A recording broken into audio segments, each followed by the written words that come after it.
સુખદેવજી મહારાજ આવ્યા નથી, પ્રગટ થયા છે. તતરા ભવત, ભવત એટલે પ્રગટ થવું. સુખદેવજી મહારાજ પ્રગટ થયા. પ્રગટ કોણ થાય? માણસ પ્રગટ થાય. કોણ પ્રગટ થાય? તો કે ભગવાન પ્રગટ થાય. તો સુખદેવજી મહારાજ ભગવાન છે? તો કે હા, લખેલું છે આમાં. તતરા ભવત ભગવાન વ્યાસ પુત્રો. સુખદેવજી મહારાજ ભગવાન છે. કયા ભગવાન છે? તો કે સુખદેવજી છે શિવજી છે. ઈશાવાસ્ય ઉપનિષદમાં લખેલું છે શુકઃ વસ્તુતઃ શિવઃ.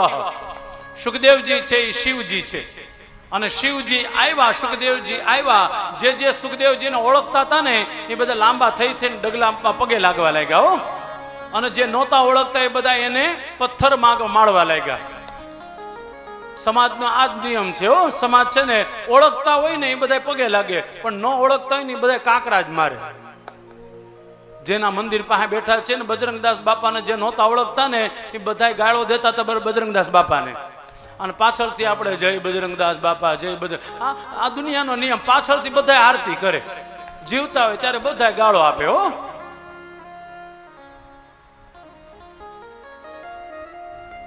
સુખી થવું હોય તો હંમેશા માટે. આજે જ મેં કથામાં હમણાં જ કીધું, તમે તરત ને તરત ડિસિઝન ન લઈ લો કે આ હારો ના ખરાબ. અને તમે એનું સર્ટિફિકેટ આપવા વાળા કોણ? કયો જોઈ.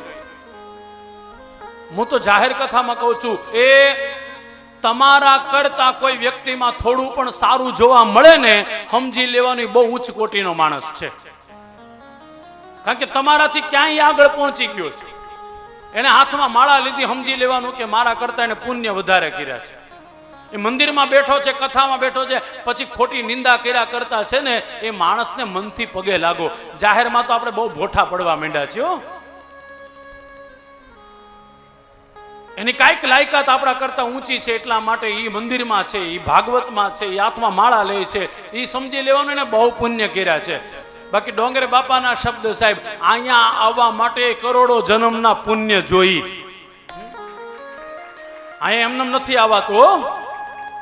બિલકુલ નથી આવવાતું. ભાગવતમાં જ લખેલું છે એ તસ્માદ પરમ કિંચિન મનસુદ્ધ્યેન વિદ્યતે જન્માંતર ભવેત પુણ્યમ. એક બે ની જન્માંતરના પુણ્ય ભેગા થાય ત્યારે કથામાં. બાકી કથામાં તો વ્યવહાર હાચવા આવીએ, ઘર ધણીને સારું લાગે, એક દી આવીને અડધો કલાક આવીને પછી વયા જાય. પણ 7 દિવસ સુધી આવવાનું મન થાય.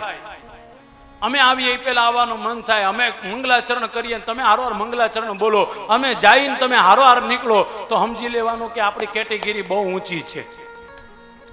અને પછી હું જાહેર કથામાં કહું હોતે છું કે તમને અહીંયા આવવાનું મન થાય, ભાગવતની પરિક્રમાનું કરવાનું મન થાય ને, પછી તમારે કોઈની પાસે સર્ટિફિકેટ લેવાની જરૂર નથી કે તમે હારા છો. કારણ કે ભાગવતે તમારા બહુ વખાણ કર્યા, ડોંગરે બાપાએ તમારા વખાણ કર્યા. પછી દુનિયા વખાણ કરે તો ભલે, ગાળો દે તોય ભલે, બહુ ચિંતા નહીં કરતા. અરે વાહ, ઓછી પાડી હો, પણ તોય. બાકી બધાના ઘરે કેટલાય કામ રહી ગયા છે. હાવ સાચું કહેજો, છે ને, બધાના ઘરે કામ છે. આ ઘણી બધી બેન દીકરીઓ તો હું જોઉં છું, ઘરના જે કામો છે ને વેલા વેલા પતાવી નાખે, જલ્દી જલ્દી. 3 વાગે તો આપણે કથામાં પોગી જવું છે. અરે મેં તો એવું સાંભળ્યું ગઈકાલે કે શાસ્ત્રીજી અમે 70% રસોઈ રાતની પેલા બનાવી નાખીએ, એટલે ઘેરે જઈને ખાલી વઘાર મારવાનો જ રહી. લે, લોટે બાંધીને ફ્રીજમાં મૂકે. કથા ન છૂટવી જોઈએ સાહેબ. કથામાં એકૈવ જીવનમ. જેને જીવનમાં કેવલ ને કેવલ કથાને વણી નાખી છે. મને બહુ ગમે. હો, અને પાછું ઈ હોતે હારે કહેતો જાઉં છું, અત્યારે જ ઘરવાળાનો ફોન આવે કે અહીંયા હાલતો, એટલે વયું આજ જાજો. ઈ હોતે હારવાર કહો, કારણ કે ઈ હોતે જરૂરી છે, અને આની કરતા પહેલા ઈ જરૂરી છે. એટલે મારી બે પક્ષે બોલવાનું હોય હંમેશા માટે. હું એમ કોઈને કહું જ નહીં કે તમે 24 કલાક અહીંયા જ બેઠા રહ્યો, 24 કલાક હાથે માળા પકડી લેવું ન કહું. સમય મળે, જેટલો મળે, જેવો મળે એને સાર્થક કરી લ્યો.